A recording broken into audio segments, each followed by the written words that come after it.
tribunal de la télé. Vous voyez les débats, nos téléspectateurs sont pas toujours d'accord, mais c'est le principe même de notre émission. Et pour ce faire, c'est extrêmement simple. Vous allez du côté du site internet de la chaîne à l'adresse www.people24.tv et vous allez tout simplement dans la rubrique casting. Et là, vous vous laissez guider, vous choisissez l'émission Le Tribunal de la télé. On va vous poser 2-3 questions pour savoir de quoi vous voulez parler sur le plateau. Et quelques temps après, vous recevrez une invitation pour venir nous rejoindre ici dans nos studios pour pouvoir bavarder avec nous. Immédiatement dans le Tribunal de la télé, c'est la charmante Mouna. Mouna, de quoi vous voulez nous parler aujourd'hui ?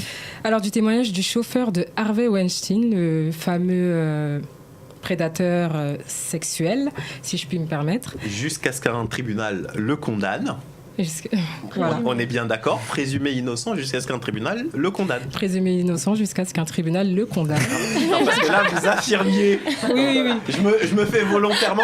On est dans un tribunal et j'ai le rôle d'un juge. Non, mais parce que je me permets de. Pour pas que ça. Il y a un retour de. Voilà. Alors, la semaine dernière... En fait, je vais vous expliquer pourquoi est-ce que je me suis permis de souligner ça. Parce que je ne sais pas si vous avez vu, il y a déjà un des témoignages d'une des jeunes femmes qui était la principale accusatrice qui commence à tanguer. Donc, bien évidemment, il y a beaucoup de témoignages à charge contre lui, mais d'ici le procès... C'est pour ça que j'ai répété après vous, en fait. Je vous en prie, je vous taquine. Allez-y. Alors, la semaine dernière, dans l'émission Balance ton poste, il est venu parler de tout ce qu'il a pu vivre à ses côtés durant ses différentes missions pendant... Le chauffeur de Harvey Weinstein, pendant un certain nombre d'années. Il parlait d'agression clairement d'agressions sexuelles auxquelles il a pu assister, comme il est son chauffeur. Il a parlé de pas mal de choses. En fait, la question aujourd'hui, le coup de gueule aujourd'hui, c'est pourquoi avoir entendu que le personnage tombe, en fait, pour en parler. Lui, il dit qu'il a été traumatisé, que c'est comme une thérapie, ce livre. Mais en fait, moi, je suis pas d'accord. On peut pas assister à des choses aussi terribles. C'est terrible ce que vous dites parce que moi, j'ai une opinion que je donne pas, mais que je vais donner en l'occurrence parce que effectivement, quand on est en haut, personne n'ose dire les choses. Et boum, quand il tombe, on lui trouve tout un tas de personnes à travers le monde qui... Mais pourquoi est-ce qu'ils l'ont pas dit avant ?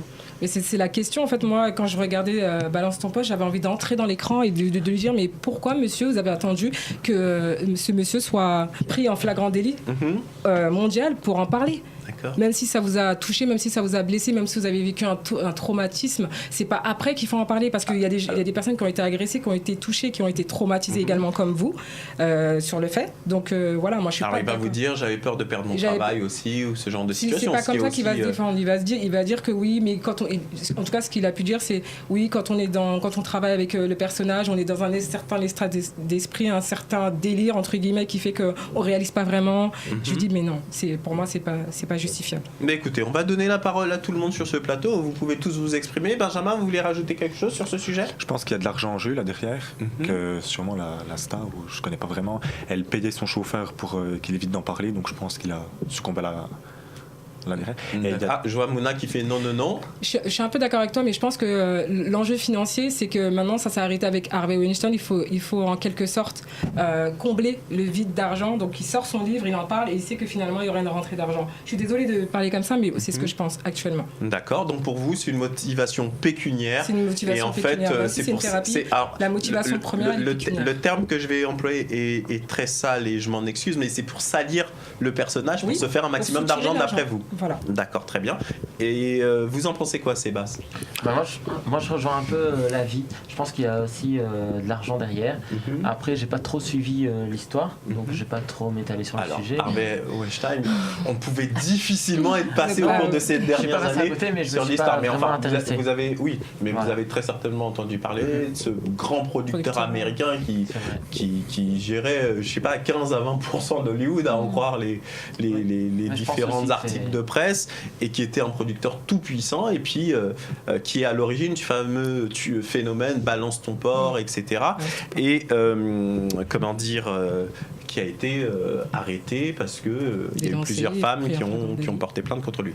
Je vois Chloé toute sérieuse, toute figée. Chloé, qu'est-ce que vous pensez de ce sujet ? Moi personnellement, ça me révolte. Après, je pense qu'il y a une histoire d'argent. Alors, qu'est-ce qui vous révolte ?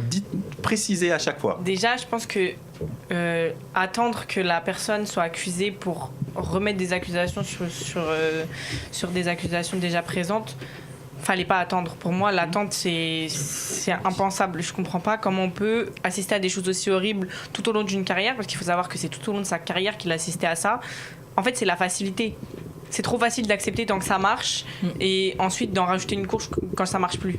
Donc pour moi, je trouve ça impensable. C'est difficile à envisager. D'accord. Alors je vais d'abord donner la parole à toutes les femmes du plateau. Kenza, vous en pensez quoi ? Pour moi, déjà, c'est quelqu'un de complice des faits. Donc à partir du moment où on assiste à des faits qu'on sait illégaux, du coup, de toute façon, on est complice. Donc, c'est trop facile de dire j'avais une pression, etc. On a tous une pression, que ce soit au niveau familial ou financier, etc.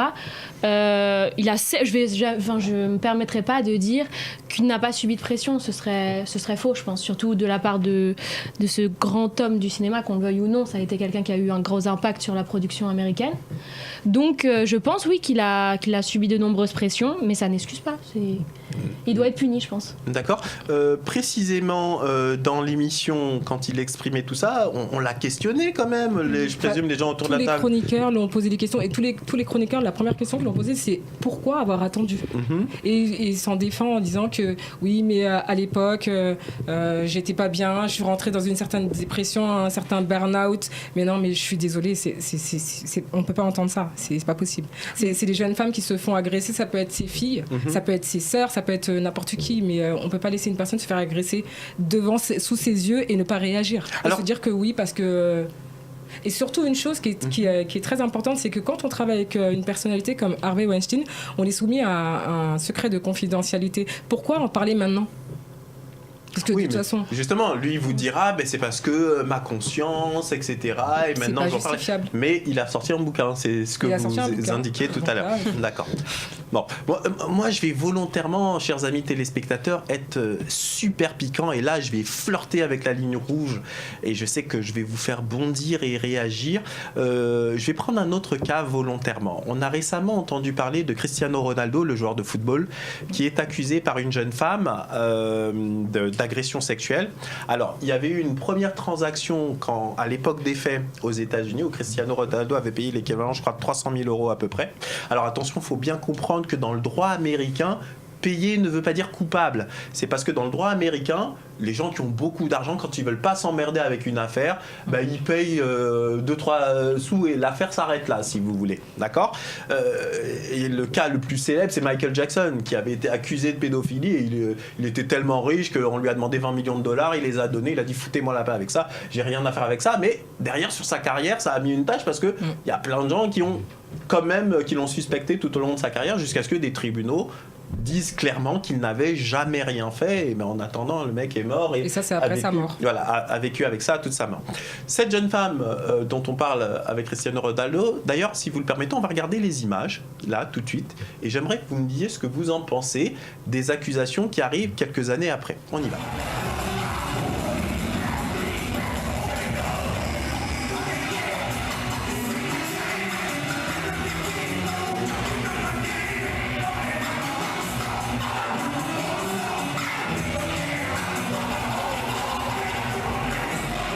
Donc voilà, là il y a ce cas de figure de cette jeune femme. Donc après les images qu'on vient de voir, ils étaient en club. Cristiano Ronaldo reconnaît qu'il y a eu une relation sexuelle consentie d'après lui. Maintenant, la jeune femme, il y avait eu une transaction, il avait versé, comme je le disais tout à l'heure, 300 000 € à peu près. Mais quelques années plus tard, maintenant, elle revient en disant que finalement, alors qu'il y avait eu un accord, en fait, elle estime qu'elle est traumatisée, ce qui peut aussi se comprendre, mais elle revient pour que cette fois-ci, Cristiano Ronaldo soit condamné. Vous en pensez quoi ? Je commence par vous, mesdames. Kenza, vous qui faites du droit. Je pense que déjà, il devrait avoir un procès, on n'est pas juge, donc on ne peut pas savoir exactement ce qui s'est passé. Ce serait illégitime de ma part de dire que je ne sais pas si elle était consentante. Si elle n'était pas consentante... Non, en fait, dans le sens de ma question, c'est, comme vous le disiez tout à l'heure sur l'affaire de, comment dire... Le fait de revenir à la charge, le fait de revenir, mais longtemps après, alors qu'il y a eu un premier accord et que en tant que financier pour la victime, dédommager. On ne sait pas comment on réagit à un acte comme ça. Ça veut dire que peut-être que à ce moment-là, elle pensait que la meilleure solution pour elle, c'était de se taire et d'accepter ce marché-là. Peut-être que pour elle, elle a cru que c'était le meilleur. Et en fin de compte, quelques années après, elle vit avec et elle se rend compte que non, c'est pas la bonne solution. Je pense que chacun gère ce genre de situation. C'est ça, exactement. Ces situations sont difficiles à gérer. Donc je pense que chacun a son mode d'action. Mais après, je pense que elle l'a mal senti, quoi. Elle se sent mal, je pense que c'est ça. D'accord. Alors, je vois que mesdames voulaient toutes parler. Je vais commencer par Chloé, ensuite vous, Mona. Moi, je vais être franche, je pense que cette dame est arrivée à court des 300 000 €. Elle a fini de les dépenser. Sur la vidéo, on voit de manière flagrante qu'elle fait des avances. Enfin, moi, c'est ce que je vois personnellement. Vous avez tous votre avis sur la question. Elle fait des avances à une star, à un homme qui est convoité par beaucoup de femmes. Après, qu'elle soit consentie ou pas, moi je pense que les relations étaient consenties, qu'elle a simplement profité de la situation. Maintenant qu'elle a dépensé tout l'argent qu'elle a pu gagner grâce à ça, elle en veut encore. Alors c'est le point de vue de Chloé. Je vois que Kenza je suis pas d'accord. Non, je suis pas d'accord. Alors exprimez-vous. On est dans un tribunal. Parce que moi, tribunal de la télé, je précise. Je veux dire, je vois pas en quoi le fait de venir vers un homme parce que tu l'apprécies en tant que personnalité publique, c'est le fait de lui faire des avances. Ça se trouve elle apprécie Cristiano. Attendez, venir vers un homme, mais l'enlacer de manière tendre, comme ça, etc. Je veux dire, c'est juste à partir la fille a le droit d'enlacer ou même de lui faire des bisous, mais si elle dit non, point, ça s'arrête là. Donc de toute façon, je veux dire, même si elle se promenait en string devant lui, si elle ne veut pas avoir de relation sexuelle avec lui, elle n'en a pas, point, c'est fini. D'accord, alors juste un instant, juste pour terminer le débat, je vois que Chloé veut reprendre la parole et juste après c'est Mouna. Là c'est un débat de femmes, on s'écarte les amis. Non mais je veux dire que dans son comportement, il faut voir qu'elle a été ouverte, dans tous les cas, en faisant ces avances-là, à avoir des relations. Peut-être qu'elle voulait pas avoir de relations, je suis d'accord avec toi, mais elle a montré tous les signes. Elle n'a pas montré les signes de quelqu'un qui résistait aux avances de la personne. Elle l'a suivi dans sa chambre d'hôtel. Donc j'en conclus, de mon avis, qui est personnel, je sais pas, je n'étais pas là-bas, j'en conclus donc que les relations sexuelles ont été consenties parce que c'est tous les signes qu'elle montre en fait. Je sais pas si tu comprends ce que je veux dire. Je comprends, mais je veux dire, tu peux suivre une personne ou même, peut-être qu'elle a suivi cette personne en pensant qu'elle le voulait. Ok, certes, elle va suivre la personne et elle va se retrouver dans la chambre avec lui et elle va se rendre compte que non, elle veut plus, genre. Excusez-moi, moi je pose juste une question, ensuite je donne, si vous me permettez Kenza, ensuite je donne la parole à Mouna, parce que Mouna aussi veut réagir. Question stupide, mais que je me pose. Un homme comme Cristiano Ronaldo gagne à peu près 100 millions d'euros par an. J'ai bien dit 100 millions d'euros par an entre ses contrats sportifs et ses contrats publicitaires. J'essaie juste d'imaginer, à moins que le mec soit bête comme ses pieds, aller violer une nana dans un hôtel, alors que sa carrière est toute faite, que du jour au lendemain tout va s'écrouler, qu'il a toutes les femmes du monde. Enfin, je me dis que peut-être que le mec est bête à ce point, stupide à ce point, mais c'est possible. Vous en pensez quoi, Mouna ? Alors moi, je suis entièrement d'accord avec Chloé. Dans les images, on voit que la femme est vraiment aguicheuse. Mais vous croyez vraiment... De toute façon, on ne pourra jamais savoir si elle était consentante ou non, parce que c'était eux deux qui étaient dans la chambre. Tout à fait. Maintenant, une femme, on est des femmes. Elle a vu sa proie. Elle s'est dit, voilà, je vais me faire de l'argent dans son dos, clairement. Elle sait qu'il gagne des millions. Elle va le charmer, elle va l'attirer dans la chambre d'hôtel. Il va se passer ce qui va se passer. Après, elle va dire, oui, il m'a violée. On en a vu plein des cas comme ça. On en a entendu plein des cas comme ça. C'est comme l'exemple des footballeurs qui sont encore en formation et on voit plein de jeunes femmes qui font la queue pour aller les charmer, pour être avec elles. Est-ce que vous suivez les réseaux sociaux de Kylian Mbappé ? Est-ce que vous avez vu le nombre de déclarations d'amour qu'il reçoit ? Mais vous vous rendez compte comment c'est grave ? Ou sinon, on a des footballeurs même qui ont témoigné, qui ont dit que quand ils ont des rapports, ils prennent les préservatifs, ils sont obligés de les prendre pour pas qu'il y ait des restes, parce qu'elles font tout pour clairement se mettre enceinte. S'il vous plaît. Ce genre de femmes. Non, on ne peut pas prendre leur défense. Bon, en tous les cas, on a donné la parole aux femmes d'abord. Bien évidemment, je vois les hommes aussi qui veulent réagir. On va partir. Nous, encore une fois, c'est une émission de débat. Et ce que j'aime, c'est qu'il y a des avis contraires. Kenza avait son avis très marqué pour elle. Si je vous ai bien compris, Kenza, la personne peut se balader en string. Si elle a dit non, c'est non. Et c'est parfaitement respectable. L'avis de Chloé et de Mouna, ça a été de se dire là, peut-être que le champion, il a été ciblé pour l'argent qu'il représente. C'est pas moi qui le pense, c'est la loi. Oui, non, mais tout à fait. Je veux dire, ce serait trop facile que ce soit simplement moi qui le pense. Quand je dis vous, c'est au sein de notre émission, c'est vous qui avez soulevé ce point. Parole aux hommes, cette fois-ci. Je sens que les hommes, c'est marrant quand même, parce que avec ce phénomène balance ton porc, je vois Adrien là, qui s'en ça va. La place de l'homme dans la société, alors c'est bizarre de parler comme ça, mais est-ce que vous n'avez pas le sentiment que les hommes maintenant, pour draguer, ça devient même un peu difficile? Mais c'est ça, c'est qu'avec ce phénomène qui est tout à fait respectable, et heureusement qu'il a eu lieu, heureusement, on a vu la preuve il y a quelques jours avec une dame qui avait subi des attouchements sexuels dans le métro et qui a suivi son agresseur en le filmant et qui l'a mis avec le hashtag balance ton porc. Ça, à mon avis, avant ce hashtag, on l'aurait peut-être pas vu cette scène-là, et c'est tant mieux qu'il y ait ça. Après, faut se méfier de ce qu'il peut y avoir comme abus, je veux dire, parce que maintenant on aura tendance à dire que dès qu'il y a un garçon qui va peut-être aller parler à une fille en soirée, il y en a qui vont avoir tendance à dire regarde, il la harcèle, alors que pas forcément. Donc je pense qu'il faut faire attention aux abus quand même. Et pour revenir à l'affaire de Cristiano Ronaldo, je pense qu'il ne faut pas la mélanger avec l'affaire du chauffeur dont on a parlé, d'Harvey Weinstein, parce que là c'est vraiment le cas d'une soirée, c'est vraiment sur les faits. Le cas du chauffeur, c'est le cas de 6 ans. 6 ans à côté de ce... Donc là il y a un phénomène d'emprise qui rentre en compte, qu'il ne faut pas oublier de prendre en compte. Et j'étais de l'avis de tout le monde avant de regarder Balance ton poste, et après avoir regardé l'émission et après avoir entendu le chauffeur, j'ai commencé à comprendre un peu comment il en est arrivé là. Il était totalement sous l'emprise de ce producteur, un peu, même si c'est pas la même chose, mais de la même façon qu'une personne battue peut rester avec son conjoint.